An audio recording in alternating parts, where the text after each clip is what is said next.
Portland, Maine. Maine's Democratic Secretary of State on Thursday removed former President Donald Trump from state's presidential primary under Constitution's sedition clause. First to take unilateral action at a time when U.S. Supreme Court is poised to rule. He became an election official. Secretary of State Shenna Bellows' decision follows a Colorado Supreme Court decision earlier this month that removed Trump from the ballot there under Section 3 of the 14th Amendment. That decision has been put on hold until the U.S. Supreme Court decides whether Trump is barred under a Civil War-era provision that bars participants of the insurrection from holding office.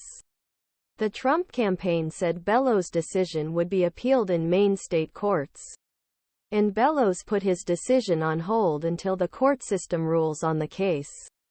In end, it looks like nation's highest court will have final say on whether Trump gets on ballot in Maine and other states. Bellows found that Trump can no longer run for his former office because his role in attack on U.S. Capitol on January 6, 2021, violated Third Amendment, which removes participants of insurrection from office. Bellows made the decision after some state residents, including a bipartisan group of former lawmakers, objected to Trump's handling of the vote. Trump's campaign immediately criticized the decision.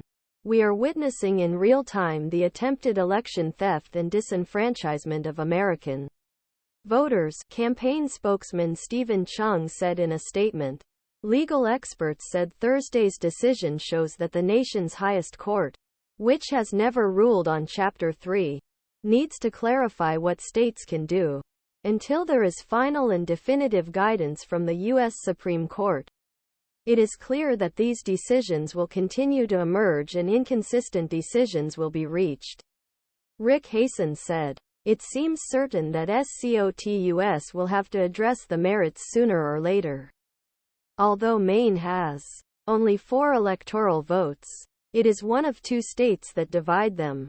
Trump won one electorate, Maine, in 2020. So knocking him off the ballot there if he emerges as the Republican general election nominee could have huge consequences, a race expected to be narrowly decided.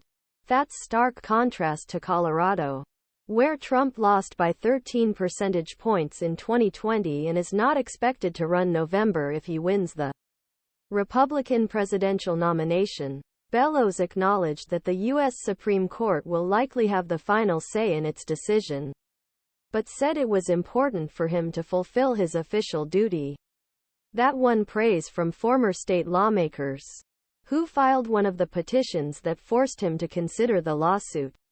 Minister Bellows showed great courage in his decision, and we look forward to helping him defend his reasonable and correct decision in court. Republican Kimberley Rosen, Independent Thomas Saviello and Democrat Strimling said in a statement that no elected official is above the law or our constitu.